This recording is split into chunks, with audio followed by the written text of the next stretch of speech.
वंदे वंदे वंदे। आप भी जरा बोलिए, आप तो सो गए,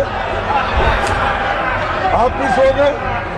इस तरह वंदे मातरम को आजादी का नारा बनाने का काम कांग्रेस पार्टी ने किया। लेकिन आपको मालूम होना चाहिए, आपका इतिहास ये है कि आप हमेशा देशभक्ति के गाने को, आजादी को और आजादी की लड़ाई के खिलाफ आप थे। कभी भी आप उसके फेवर में नहीं। आप हमको देशभक्ति सिखाते हो, हमको पैट्रियोटिज्म सिखाते हो। अरे पहले तो आप पैट्रियोटिज्म के नाम से डरते थे। मुस्लिम लीग के साथ मिलकर गवर्नमेंट किए श्यामा प्रसाद मुखर्जी और मुस्लिम लीग मिलके आपने बंगाल में जो गवर्नमेंट की, कहाँ गया था देशभक्ति? तो मेरे को समझ में नहीं आ रहा किस चीज को मानते हैं। क्या हिटलर के बुक को मानते हैं? किसके लिए? और हमेशा आपकी आदत हो गई है कि कांग्रेस को गालियां दें, नेहरू जी को टारगेट। अरे नेहरू जी का इमेज खराब करने के लिए अगर आप बैठे हैं, वो नामुमकिन है, वो सबसे ऊंचा है दुनिया में उसका नाम है। अब उतना ऊंचा आप कभी नहीं बन सकते। आप नीचे है, नीचे ही रहेंगे। लेकिन आपकी 56 इंच छाती तो रहने दो, लेकिन इससे देश को क्या फायदा हुआ तुम्हारे छाती का?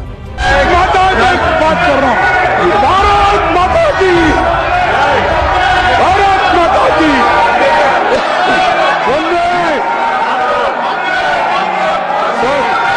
सभापति महोदय, सही बोलता हूं मैं, झूठ बोलने की आदत आपको है। सर, मैं वंदे मातरम से शुरू कर। वंदे वंदे वंदे। आप भी जरा बोलिए, आप तो सो गए, आप भी सो गए। सोने दो, क्योंकि जब मुल्क जागता रहेगा, वो सोते रहे तो ही अच्छा रहेगा। सर ठीक है, बैठो भाई। सर, आपका मैं बहुत ही आभार मानता हूं। आप मुझे होम मिनिस्टर बोलने के बाद मुझे आपने समय दिया, इसीलिए मैं आपका धन्यवाद करता हूं। सर, राष्ट्र गीत वंदे मातरम 150 साल के ऐतिहासिक मौके पर सदन में अपने विचार रखने का मुझे अवसर मिला है। मैं सौभाग्यशाली हूं और ये गाना मैं 60 साल से गा रहा हूं, क्योंकि मैं 55 साल तो इसी में गुजारा, एमएलए, एमपी, राज्यसभा मेंबर। सो इसीलिए मुझे तो वंदे मातरम गाना पहले से ही मुझे आदत हो गई है, हम गाते रहते। लेकिन वंदे मातरम नहीं गाने वाले अब शुरू किए हैं, उनके लिए मैं धन्यवाद अर्पित करता हूं। ये तो वंदे मातरम की ताकत है सर। और वैसे तो ये राष्ट्रीय उत्सव का विषय है, बहस नहीं, मगर सबसे पहले मैं इंडियन नेशनल कांग्रेस की ओर से महान रचनाकार जो बंकिम चट्टोपाध्याय को नमन करता हूं, उन सेनानियों को भी नमन करता हूं। वंदे मातरम का नारा लगाते हुए आजादी के आंदोलन में जिनको बलिदान दिए, उनको भी मैं नमन करता हूं। वंदे मातरम गीत भारत के सार्वजनिक जीवन में तब प्रवेश करता है जब गुरुदेव रविंद्रनाथ टैगोर ने 1896 में कांग्रेस के कलकत्ता अधिवेशन में पहली बार गाया था, और जिसका जिक्र हमारे होम मिनिस्टर ने अपने इस पे किया। लेकिन इसका बैकग्राउंड क्या था ये नहीं बोले। जो चीज उनको अच्छी लगती है और कांग्रेस को टोकने के लिए, हमारे लीडरों का अपमान करने के लिए जो बोलना है वही कट पेस्ट करके बोलते हैं, दूसरा नहीं बोलते। ये आदत है, लेकिन क्या कर सकते सर, चंद लोगों की वो आदत से मजबूर होते हैं, वही बात बार बार करते हैं। सर, इस तरह वंदे मातरम को आजादी का नारा बनाने का काम कांग्रेस पार्टी ने किया। कांग्रेस ने अपने अधिवेशनों और कार्यक्रम में वंदे मातरम के नियमित गायन की परंपरा शुरू कर दी। क्या आप लोगों ने अपने पार्टी का कार्यक्रम शुरू होता, ये आपने पहले कर दिए थे? करते थे। अरे आप तो हर चीज के खिलाफ करते हो, फिर भी आपको मैं बार बार टोकना नहीं चाहता, लेकिन आपको मालूम होना चाहिए, आपका इतिहास ये है कि आप हमेशा देशभक्ति के गाने को, आजादी को और आजादी के लड़ाई के खिलाफ आप थे, कभी भी आप उसके फेवर में नहीं। सर, महात्मा गांधी ने जब 1921 में असहयोग आंदोलन, नॉन कोऑपरेशन मूवमेंट छेड़ा, तो लाखों कांग्रेसी स्वतंत्रता सेनानी भारत माता की जय, महात्मा गांधी की जय और वंदे मातरम का नारा लगाते हुए जेल जा रहे थे। आप क्या कर रहे थे? ब्रिटिशों के पास नौकरी कर रहे थे। निकाल के देखो। अरे, और आप हमको देशभक्ति सिखाते हो, हमको पैट्रियोटिज्म सिखाते हो। अरे, पहले तो आप पैट्रियोटिज्म के नाम से डरते थे और सिर्फ सेवा करना ब्रिटिशरों का जानते थे। इसीलिए अरे माफीनामा पिलाता हूँ भाई, बाद में वो तो उनके गुरु का है। सभापति जी, मैं कहना चाहूंगा कि पीएम मोदी जवाहरलाल नेहरू जी का अपमान करने का कोई मौका नहीं छोड़ते और वैसा ही होम मिनिस्टर नहीं छोड़ते, क्योंकि उनके पीछे पीछे है ना, वो आगे आगे, इन्हों पीछे पीछे। तो ये नेचुरली ये हमेशा कि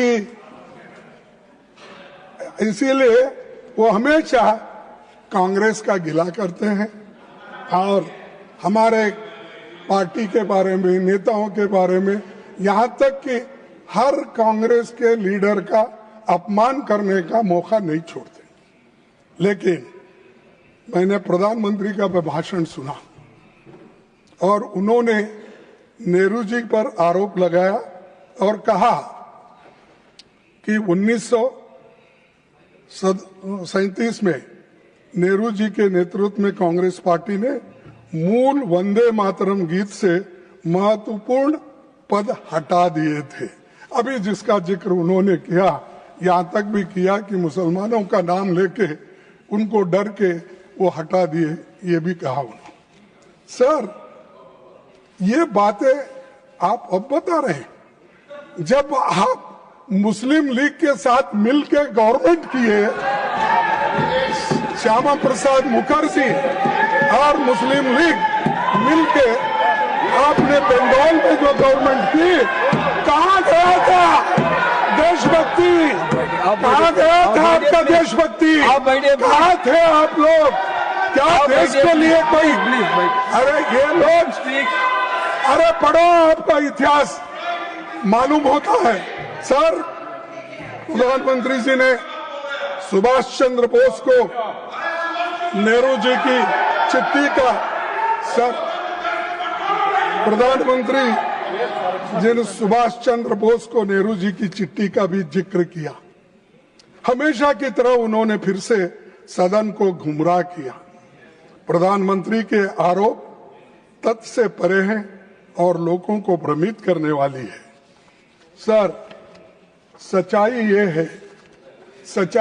है 16 अक्टूबर 1937 को नेताजी सुभाष चंद्र बोस ने गुरुदेव रविंद्रनाथ टैगोर को पत्र लिखा और उनसे पूछा कि कांग्रेस को वंदे मातरम के प्रति क्या रुख अपनाना है। ये किसने लिखा? नेताजी सुभाष चंद्र बोस। उनके बारे में भी डाउट है आपको? इसके अगले दिन 17 अक्टूबर को नेताजी ने नेहरू जी को पत्र लिखा और सुझाव दिया कि नेहरू जी को इस विषय पर गुरुदेव से व्यक्तिगत रूप से मिलना चाहिए। ये सुभाष चंद्र बोस के वाक्य है।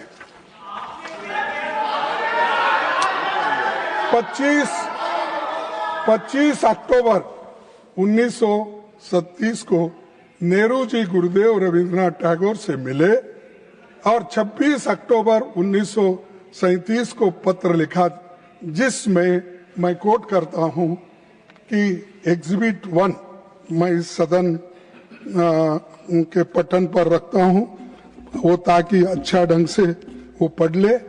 मैं कौन है नहीं यहाँ पर, कोई रहता नहीं पटन।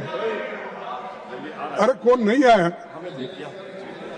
ये पटन में रखता हूं और मैं कोट करता हूं रविंद्रनाथ टैगोर जी ने क्या कहा। In offering my own opinion about it, I am reminded that the privilege of originally setting its first stanza to the tune was mine. To me, the spirit of tenderness and devotion expressed in its first portion, the emphasis it gave to beautiful and beneficent aspects of our motherland, made a special appeal, so much so that I found no difficulty in disassociating it with the rest of the poem. पढ़ो और एक बार। I found no difficulty in disassociating it with the rest of the poem. The first two stanzas are such that it is impossible for anyone to take objection to. Remember, we are thinking in terms of national song. Remember, please. Remember, Please, we are thinking in terms of national song for all India. This is Rabindranath Tagore's words. Are you against it? You want to condemn this? This is Rabindranath Tagore's stanza. He accepted it and that is continued. सभापति जी, सच्चाई ये है कि Congress working committee ने 28 अक्टूबर 1937 को गुरुदेव की इन्हीं शब्दों को सर्वसम्मति से पारित किया। कहां पर? तो ये जो इस प्रस्ताव पर सहमति व्यक्त करने वालों में प्रमुख नेताओं के नाम है, पढ़ता हूं। महात्मा गांधी जी, आपको ऑब्जेक्शन है? मौलाना आजाद जी, पंडित नेहरू जी, नेताजी सुभाष चंद्र बोस जी, डॉक्टर राजेंद्र प्रसाद जी, सरदार पटेल जी, जेपी कृपलानी जी, गोविंद वल्लभ पंत जी, ये सभी नेता लोग एक सहमति से उन्होंने कहा ये कांग्रेस वर्किंग कमेटी के प्रस्ताव के और ये प्रस्ताव में क्या है?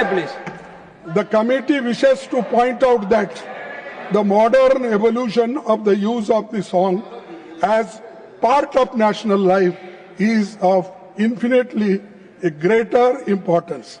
Therefore, the committee recommends that wherever Vande Mataram is sung at national gatherings, only the first two stanzas should be sung. With perfect freedom to organize to sing any other song of unobjectionable character can be sung. ये working committee में मंजूर हुई। क्या नेहरू जी अकेले के? क्या गांधी जी नहीं थे? सुभाष चंद्र बोस नहीं थे? कृपलानी नहीं थे? मदन मोहन मालवीय नहीं थे, आजाद जी नहीं थे। इनका अपमान कर रहे हो आप, इन सब का अपमान कर रहे हो। और ये सभी बड़े नेताओं का सम्मिलित निर्णय था। फिर नेहरू जी को अकेले क्यों टारगेट करके प्रधानमंत्री वही बार बार बोलते हैं, यहाँ होम मिनिस्टर बोलते हैं। और इसका एक प्रतिबिंब मैं आपके सामने रखूंगा। नंबर 2 यहाँ है सर, देख ये दूसरा नंबर है, मैं ये भी पठन पे रखूंगा, प्लीज ये पढ़ लीजिए, क्योंकि आप नहीं पढ़े होंगे कांग्रेस का इतिहास। सिर्फ आप गोलवलकर का, मनुस्मृति का ये किताबें पढ़े हैं, ये भी जरा पढ़ो, इसीलिए मैं आपको दे रहा हूं। सर, इस मुद्दे पर एक नया विवाद खड़ा करके मोदी जी ने न केवल राष्ट्रीय नायकों का बल्कि विशेष रूप से गुरुदेव रविंद्रनाथ टैगोर का भी अपमान किया। यह नेताजी सुभाष चंद्र बोस का भी अपमान है, जिन्होंने वंदे मातरम को स्वतंत्रता संग्राम की धड़कन बना दिया। और उसी पूरी पीढ़ी का भी अपमान किया जिसने जेलों की यातनाएं नहीं सही, लाठियां खाई और इस गीत को अपने हृदय में रखकर देश के लिए प्राण न्यौछावर कर दिए। इसीलिए मोदी जी को, आपको देश से माफी मांगना चाहिए, जिन्होंने देश के आजादी के लिए लड़ा, अपनी जान दिया और सैकड़ों दिन जेल में रहे और हर तरीके के मुसीबत झेले। और भगत आज कुछ किए बिना, आप ना लड़े, कुछ भी नहीं, फुकट में आके बैठे हैं और आज ये बात बोल रहे हैं। और आजादी लाए हम तो इसीलिए ये लोगों को उसका ये मालूम नहीं है वैल्यू। सर, सभापति जी, मैं सदन को याद दिलाना चाहूंगा कि हिंदू महासभा और आरएसएस ने स्वतंत्रता संग्राम में भाग नहीं लिया था। यही नहीं, उन्होंने भारत के संविधान की प्रतियां भी जला दी थी। उन्हें आपत्ति थी कि जो बाबा साहब अम्बेडकर ने संविधान बनाया था वो मनुस्मृति पर आधारित नहीं था, इसीलिए हम उसको मान्यता नहीं देंगे। और यहीं पर उसको जलाया गया दिल्ली में। उन्होंने महात्मा गांधी, पंडित नेहरू और अंबेडकर के पुतले यही रामलीला मैदान पे जलाए। ये इतिहास है, आप पढ़िए। और जो संविधान को मानने वाले नहीं हैं और हमसे बार बार कहते हैं कि तुम क्या किए, तुम क्या करें, क्या तुम्हारे घर में नौकरी करना, क्या किए देश के लिए करे। हमारे लोग मरे, जेल में गए। सर, भारत के संविधान लागू होने के 2 दिन पहले, सर ये सुनने की बात है, भारत के संविधान लागू होने के 2 दिन पहले 24 जनवरी 1950 डॉक्टर राजेंद्र प्रसाद जी ने ये कहा था, the composition consisting of words and music known as Jana Gana Mana is the national anthem of India. And the song Vande Mataram, which has played a historic part in the struggle for Indian freedom, shall be honored equally with Jana Gana Mana and shall have equal status with it. ये हमारे भूतपूर्व, हमारे राष्ट्रपति जी का है, इसको भी आप नकारते हैं। अरे जो चीजें इतिहास के पन्नों में आए हैं, तारीख लिखा है, उस तारीख को भी आप मानने वाले नहीं हैं। तो मेरे को समझ में नहीं आ रहा किस चीज को मानते हैं। क्या हिटलर के बुक को मानते हैं, किसके लिए? और हमेशा आपकी आदत हो गई है कि कांग्रेस को गालियां देना और नेहरू जी को टारगेट। अरे नेहरू जी का इमेज खराब करने के लिए अगर आप बैठे हैं वो नामुमकिन है, वो सबसे ऊंचा है दुनिया में उसका नाम है। अब उतना ऊंचा आप कभी नहीं बन सकते, आप नीचे है, नीचे ही रहेंगे। सभापति जी, बीजेपी के लोगों को वंदे मातरम की याद कई दशकों के बाद आई है, परंतु मैं सदन को याद दिलाना चाहता हूं कि वंदे मातरम की 100वीं सालगिरह के मौके पर वंदे मातरम पर पहला स्मारक पोस्टल स्टैंप 30 दिसंबर 1976 को श्रीमती इंदिरा गांधी जी के कार्यकाल में जारी किया गया है। वो स्टैंप भी मैं आपको दिखाता हूं, ये भी भेज दीजिए सर। अरे आप लोग देखे नहीं भाई, जरा देख के तो देखो। मुझे अपने सार्वजनिक जीवन के शुरुआती दिनों में एक लोकप्रिय स्टैंप बहुत अच्छे से याद है। मैं उस वक्त कर्नाटक स्टेट में एजुकेशन मिनिस्टर था, तो उस वक्त ये निकाला गया। हम लोग भी वहां पर स्टेट में इसका फंक्शन करते। आपकी अनुमति से इस स्टैंप की एक प्रति दिखाना चाहता हूं। मैं अभी आपके पास भेज रहा हूं और वो आप उसको जरा देख लीजिए। ये तो इतिहास की बात थी जिसे प्रधानमंत्री जी को समझना चाहिए था। आज की चर्चा का संदर्भ वही होना चाहिए जो देशवासियों को वंदे मातरम की भावना का सही अर्थ और सम्मान समझा सके। सभापति जी, जब देश कहीं बड़ी समस्याओं जैसे आर्थिक संकट, बेरोजगारी, सामाजिक मुद्दे में से जूझ रहा है, तब भी प्रधानमंत्री की दिलचस्पी केवल चुनावी प्रचार में रहता है, ना कहीं ऐसे ध्यान भटकाने के सब चीजें इस सदन के सामने लाकर इसमें अपना समय देते हैं। सर, उन्होंने वंदे मातरम पर बहस केवल बंगाल चुनावों के ध्यान में रखकर ही की है, ये मेरा कहना है। ये उसी लिए तो आपने ये की। इस गलत फहमी में न रहे कि गुरुदेव रविंद्रनाथ टैगोर पर हमला करके असली मुद्दों से ध्यान हटाया जा सके। ये नहीं हो सकता। इस सदन का उद्देश्य यही होना चाहिए कि देश के सामने मौजूद ज्वलंत मुद्दे पर ध्यान केंद्रित किया जाए, क्योंकि भारत माता को सच्ची श्रद्धांजलि तभी होगी जब ये संसद जनता के मुद्दों और उनके समाधान के बारे में बहस करे। ये मेरा कहना है अध्यक्ष महोदय, इसीलिए मैं ये बातें उनके सामने रखी। और दूसरी, सभापति जी, मुझे विशेष रूप से इस सरकार द्वारा भारतीय रुपये गिरते मूल्यों के बारे में कुछ बताना है, क्योंकि $1 की कीमत अब 90 रुपीस, 90 रुपए, इतना गिरा, अब वो नीचे गया। और आपके नेता, जब आप होम मिनिस्टर थे, आपके नेता जो चीफ मिनिस्टर थे, उन्होंने उस वक्त क्या कहा था, यह सुनने की तरह थोड़ी सी टॉलरेंस रखो। जब देश के सामने आर्थिक चुनौतियां खड़ी है, तब वंदे मातरम जैसे राष्ट्रगीत को लेकर राजनीतिक बहस करना केवल ध्यान भटकाने का प्रयास है।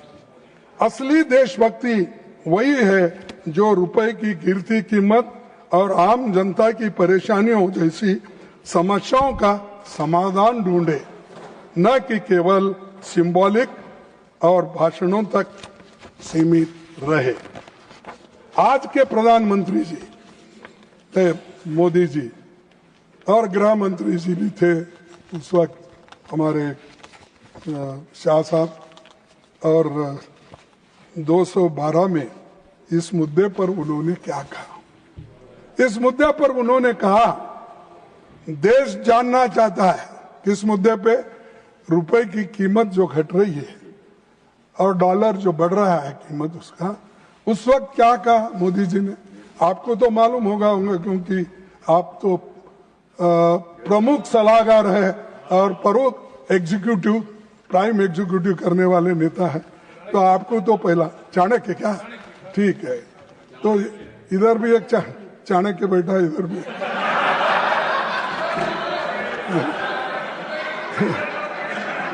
तो अरे बेटो,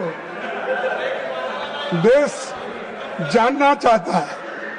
प्रधानमंत्री जी ये उन्होंने कहा देश जानना चाहता है।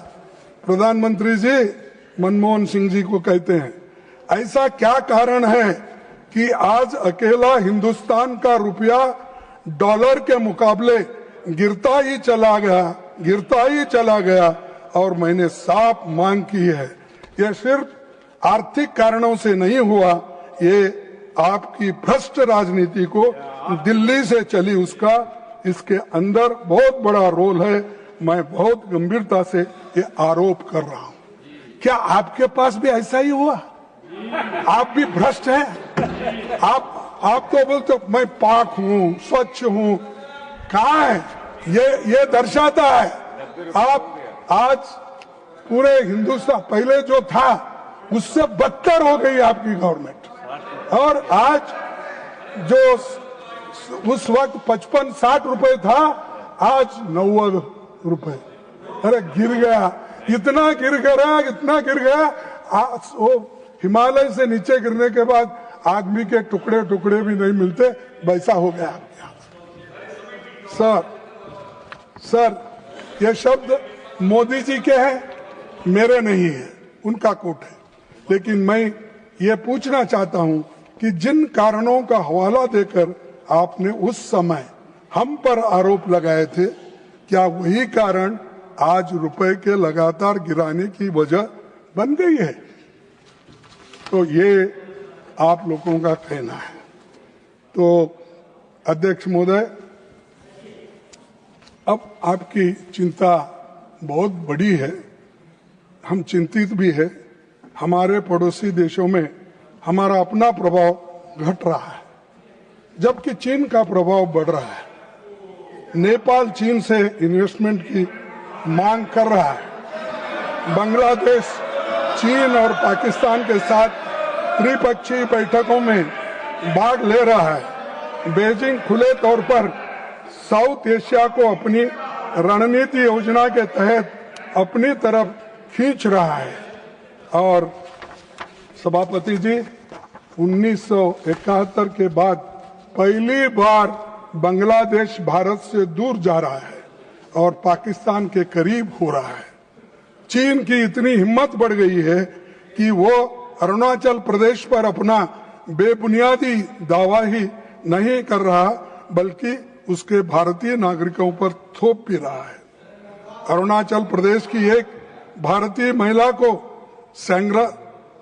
सांघाई हवाई अड्डे पर 18 घंटे तक हिरासत में रखा गया और उसे कहा गया कि उसका पासपोर्ट अमान्य है और चीनी पासपोर्ट के लिए आवेदन करने की सलाह वहां के एयरपोर्ट वाले दिए।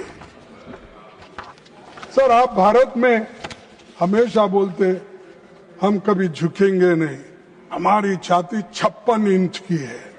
ठीक है, किसी का शरीर बड़ा होता है, किसी का गोरा होता है, किसी का काला होता है। जैसा कि मेरी हाइट ज्यादा है, मोदी जी की हाइट उतनी है, शाह साहब की जरा हाइट कम है, अलग अलग बात है। लेकिन आपकी 56 इंच छाती तो रहने दो, लेकिन इससे देश को क्या फायदा हुआ तुम्हारे छाती का? चीन के खिलाफ एक शब्द भी नहीं बोलते, और बोलेंगे भी कैसे जब आपके ही विदेश मंत्री सार्वजनिक रूप से स्वीकार कर चुके हैं कि भारत अभी छोटी अर्थव्यवस्था है और चीन का मुकाबला नहीं कर सकती। प्रधानमंत्री जी ने खुद 19 जून 2020 को चीन को क्लीन चिट दिया और कहा था ना तो कोई घुसा है ना ही कोई घुस आया है। मैंने कहा उनको मालूम है ये शब्द उन्हीं के हैं, मेरे नहीं। तो ये सब आप ही बोले हैं, तो आप कहाँ ठहरे हैं किस बात का? और फिर अमेरिका मामले में मैं मोदी फिर एक बार ट्रम्प फिर एक बार ऐसा कुछ बोलते फिरे, लेकिन पाप बेचारे उनका प्रचार का असर नहीं हुआ, वो हार गए और बड़े मुश्किल के साथ इस बार वो चुन के आए, लेकिन दोस्ती में कमी हो गई है पहले से। अमेरिका के मामले में राष्ट्रपति डोनाल्ड ट्रंप के बार बार दावा किया कि उन्होंने भारत और पाकिस्तान के बीच युद्ध रोक दिया। सभापति जी, पिछली बार जब मैंने इस विषय पर चर्चा की थी तब मैंने बताया था कि वो ये बात कितनी बार दोहरा चुके हैं। उन्होंने इसे इतनी बार कहा है कि गिनती करना भी मुश्किल है, उतने बार ट्रंप ने बार बार कहा है। मैंने सुनाया, मैंने कॉम्प्रोमाइज कराया, मैंने सब कुछ किया। अरे you please stick to the subject, don't deviate too much from the subject, then unnecessarily the house is getting disturbed. Please look to the subject. Come back to the subject. ये भारत की बात हो गई और हम भारत के लिए, और दूसरी बात सर, अमेरिका ने हमारे व्यापारियों को टैरिफ लगाकर बर्बाद कर दिया है। एक मिनट गागे जी, हमारा कपड़ा, चमड़ा, सोना, गागे जी एक मिनट, ऑटो पार्ट जैसे लेबर इंटेंसिव क्षेत्रों के लाखों लोग भारी संकट में है। रूस के मामले में जैसे ही अमेरिका ने दबाव डाला, अपने तेल आयात कम कर दिया। स्ट्रैटेजिक autonomy से 1 minute, leader of the house want to say something, then you can add to your answer. सस्ता कच्चा तेल खरीदे, आम आदमी को उसका लाभ नहीं मिलता में जो यूपीए सरकार में मिलता था। डिबेट में लीडर ऑफ द ऑपोजिशन को ये मालूम होना चाहिए जो आर्थिक किसी सब्जेक्ट पर होती है, उस सब्जेक्ट पर ही बहस होती है। प्रतीक केवल नहीं, लीडर ऑफ द ऑपोजिशन दिखाने के लिए आज उन बातों की बात कर रहे हैं जो भारत के इकोनॉमी से जुड़ा है, जो इंटरनेशनल रिलेशन से जुड़ा है। मैं ये बड़े स्पष्ट शब्दों में कहना चाहता हूं, सरकार हर मुद्दे पर चर्चा करने के लिए तैयार है। हर मुद्दे पर आपने जिन मुद्दों को कहा उन मुद्दों पर चर्चा करने के लिए हम तैयार हैं, लेकिन डिबेट का एक लेवल है। देखिए, on the foreign policy, they want to have a full discussion. You want discussion on foreign policy? You want discussion on economy? It is allowed. No. But आप वंदे मातरम के डिस्कशन में, चेयरमैन सर, वंदे मातरम का discussion हो रहा है। Leader of the opposition बहुत experience है, इनको मालूम होना चाहिए कि डिबेट वंदे मातरम का हो रहा है, भारत की इकोनॉमी पर नहीं हो रहा है। अगर भारत की इकोनॉमी पर चर्चा करना है, हम तैयार हैं। आप सब्जेक्ट अलॉट कीजिए, इंटरनेशनल रिलेशन पर करना हम करने को तैयार हैं, आप कीजिए, लेकिन don't deviate from the subject. The subject is Vande Mataram. जब तक आपने वंदे मातरम के स्टैंडर्ड पर चर्चा की, हमने कोई ऑब्जेक्शन नहीं किया। आपने बाकी हिस्टोरिकल विषय रखे, हमने कोई चर्चा ऑब्जेक्शन नहीं किया। लेकिन जब आप वहां से इकोनॉमी की बात करेंगे, उसके बारे में भी करें। सुरक्षा विफलताओं के बारे में आपको बताना चाहता हूं। 2014 से 2023 तक भारत में 2237 आतंकवादी घटनाएं हुई, जिनमें 3006 नागरिक और 586 सुरक्षाकर्मी मारे। हम लोगों को कई बड़े दर्दनाक शामिल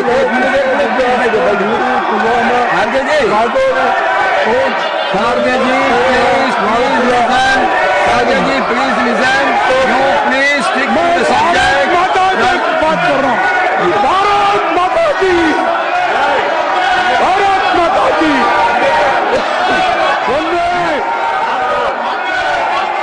सर, प्रधानमंत्री जी और गृह मंत्री जी, इस देश के लगातार आतंकवादी हमलों को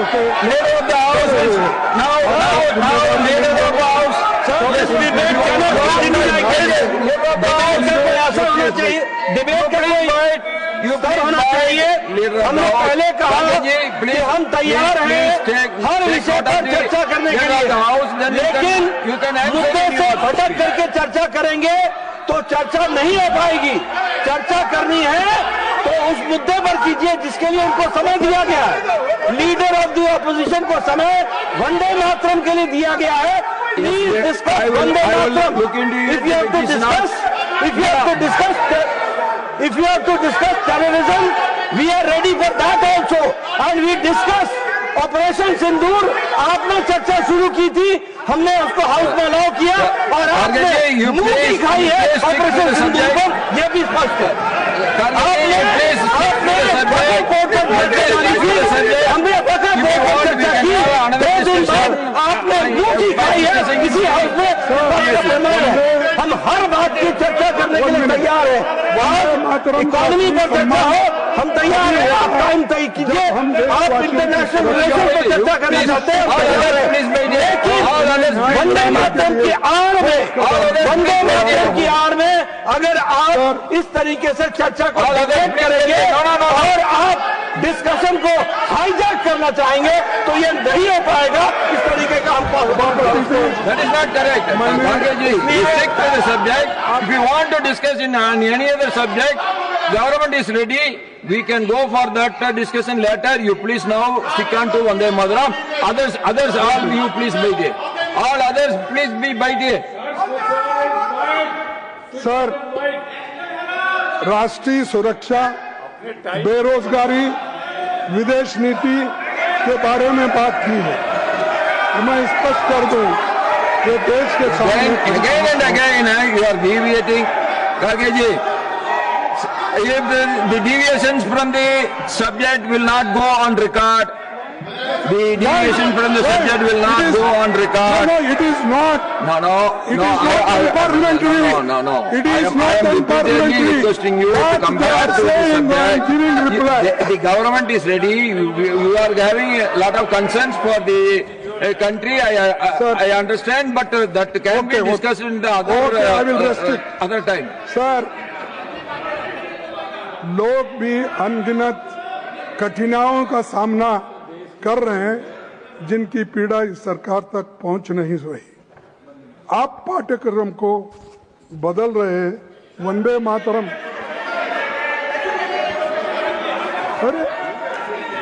अरे तुम्हारे कमियां गिन रहा हूं।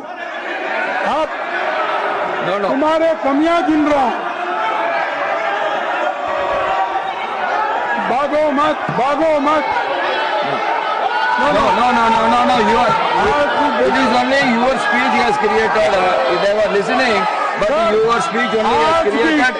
Your speech only created the controversy. Please stick to the subject. You please stick to the subject. And आज भी दलितों को that is not correct. That is not correct. Nothing will go on record unless the house comes in an order. Nothing will go on record unless the house comes to an order. Nothing will go on record, Gandhi. Nothing will go on record unless the house comes in order. Please, you bite here. You please bite here. I will request him not to deviate from the subject. You please bite here. I am requesting him not to deviate from the subject. You all please bite here. Gargaji, you are a very senior person. You should be an exemplary to all the young member of parliament. I am requesting you not to deviate. The government is already given their consent. They want to discuss separately the economics, security separately. You come back to the Vande Mataram and you speak, please. Others all wait here. Sir, आज भी honorable leader of the house want to say something. You hear it? No. Let him say. Because मैं खड़गे जी से विनम्र भाव से ये निवेदन करना चाहता हूं कि जो आज राज्यसभा में वंदे मातरम पर चर्चा हो रही है, बहुत हाई क्वालिटी की डिबेट चल रही थी। मैं चाहता हूं कि इसकी क्वालिटी इसी प्रकार से रहे। मैं दोबारा निवेदन उनसे करना चाहता हूं, आपने भारत की इकोनॉमी पर चर्चा चाहिए है, हम करने के लिए तैयार हैं। आपने इंटरनेशनल रिलेशंस पर चर्चा मांगी हो, हम करने के लिए तैयार हैं।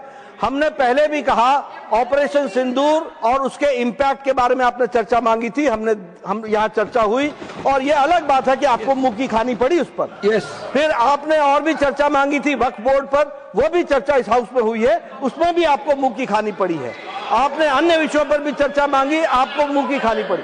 लेकिन आज वंदे मातरम का डिस्कशन चल रहा है, कृपया करके ये रिटेन टेक्स्ट मत पढ़िए, मत पढ़िए, आप वंदे मातरम पर चर्चा कीजिए। इस तरीके से आप एजुकेशन पर चर्चा करेंगे, आप इकोनॉमी पर चर्चा करेंगे, आप इंटरनेशनल, ये डिबेट का तरीका नहीं है। ये डिबेट का तरीका नहीं है। डिबेट का तरीका है सब्जेक्ट तय होता है, यू स्पीक। और मैं आपसे निवेदन करूंगा, and I need your protection to maintain the standard of the debate. Anything irrelevant to the subject should be expunged from the proceedings. Anything unparliamentary will not go on record. No, I am not saying any unparliamentary will not go on record. What is your problem? Any unparliamentary? No. What is your problem? If anything unparliamentary, my problem is that दलितों को मंदिर में नहीं आने देते। Problem is शादी में घोड़े पर बैठकर चल नहीं देते। My problem is that गांव के कुएं से पानी Karge ji, when you are talking about Vande Mataram, there is no problem in the house. When you are going out of the subject, all the problems started. पीटा जाता है, अपमानित किया जाता है। No. Nothing will go on record. Nothing will go on record till the house comes to an order. Nothing will not go on record. Nothing will not go on record unless the house come to an order. You please all wait here. All others wait here. Karge ji, you have to stick to the subject, please. Unnecessarily, it is creating pandemonium in the house. Sir, supreme court के भीतर तत्कालीन मुख्य न्यायाधीश पर जूता फेंकने जैसी घटना बढ़ती सामाजिक कटुता है। और This will not go on record. This will not go on record. That has nothing to do with Vande Mataram. This will not go on record. दलितों के न्यायाधीशों के ऊपर, ऑफिसरों के ऊपर हो This will not go on. हम सब वंदे मातरम कहते हैं और इस मातृभूमि को नमन करते हैं, लेकिन इसी मातृभूमि में कमजोर दलितों,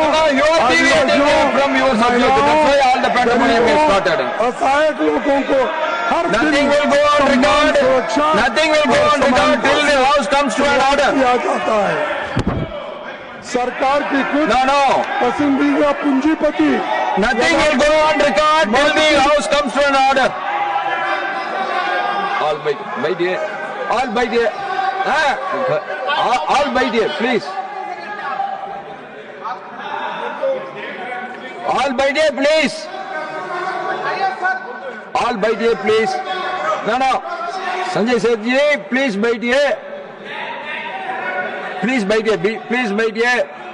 Please wait here. Everyone, please take your seat. Everyone, please take your seat.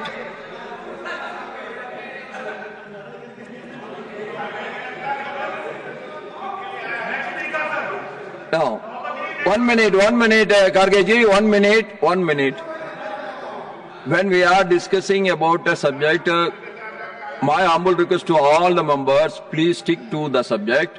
If you want to discuss anything extra, the government is ready. We can plan it in the future. We can have it and we can have a fruitful discussion on that subject. Why, Karge ji, when you are talking about Vande Mataram, it was all right. When you are deviating, unnecessarily a pandemonium is getting created.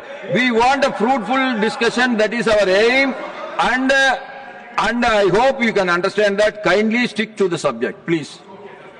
Sir, आपसे कहना चाहूंगा कि सरकार इस गफलत में न रहे कि सामने मौजूदा महत्वपूर्ण और ज्वलंत मुद्दे थे, लेकिन हमको ध्यान भटकाने का नहीं है।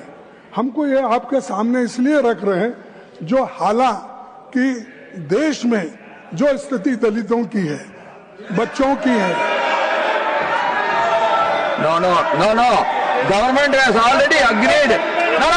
Government has already agreed for a debate and discussion on economics, on security, everything. Then what is your problem? Whatever you want to say, yes. You please बैठिए. You please बैठिए. You please बैठिए. Please बैठिए. Please बैठिए. Diwali ji, you please बैठिए.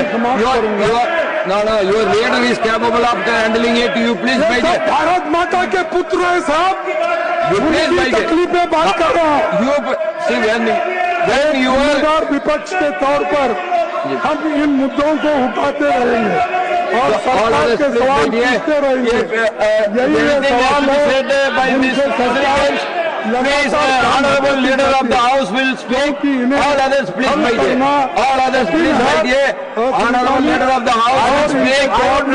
And now I requested honorable leader of the house to speak. Sir, I would request you. Only 1 minute. Sir, I would request you that anything other than the subject is spoken by the leader of the opposition, that should be expunged and that should not come on record.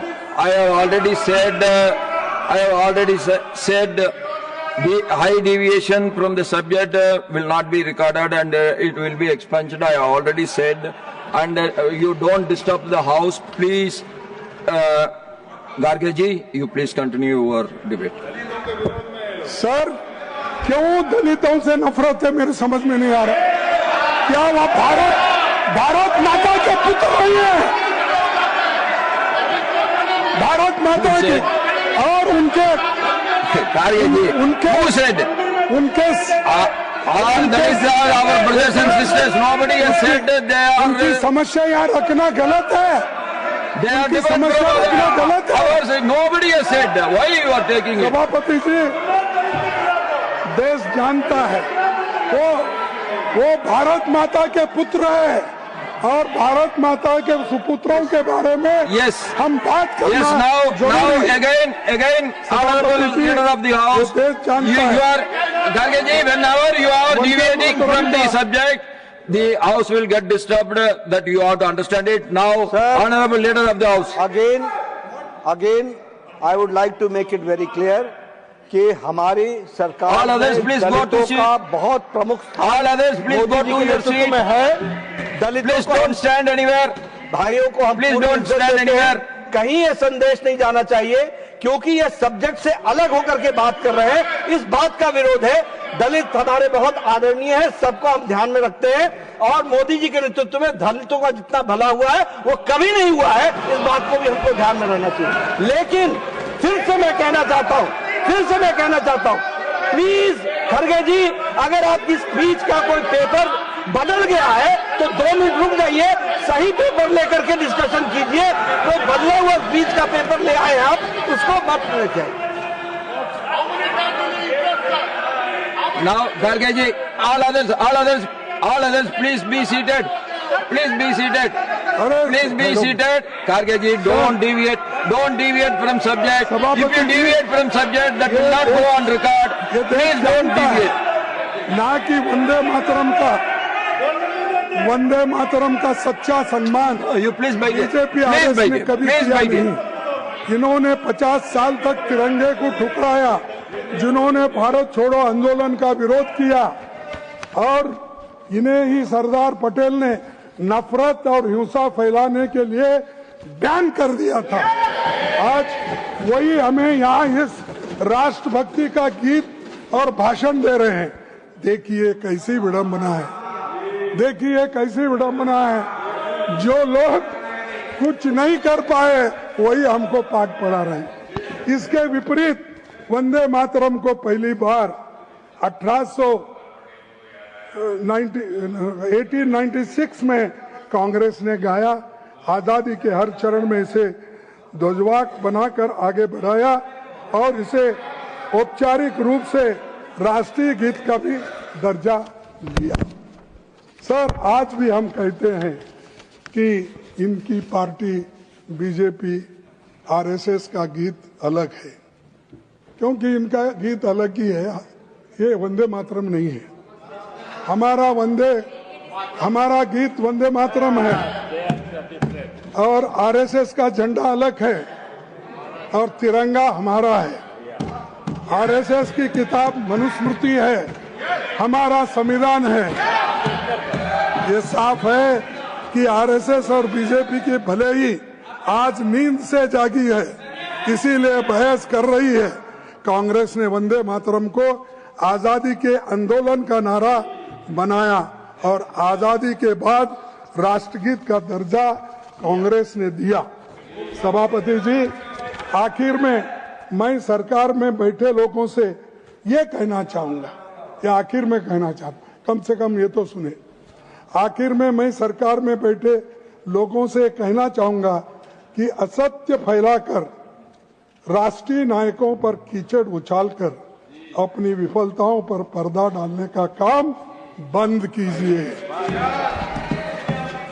संविधान को बनाने वाले नायकों और देश की आजादी में अपना सब कुछ कुर्बान करने वाले नेताओं का सम्मान करना सीखिए।